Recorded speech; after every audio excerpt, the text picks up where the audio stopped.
Hello guys, in today's video I will show you how to download the Windows 10 ISO without downloading the media creation tool that Microsoft forces you to do.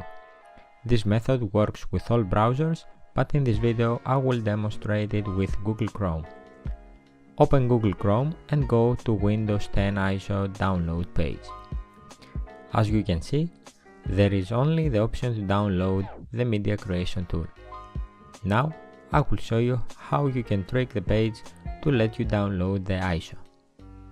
Press F12 on your keyboard or right click on the page and select Inspect to open Developer Tools tab. From here, press the small device toolbar button and select iPad.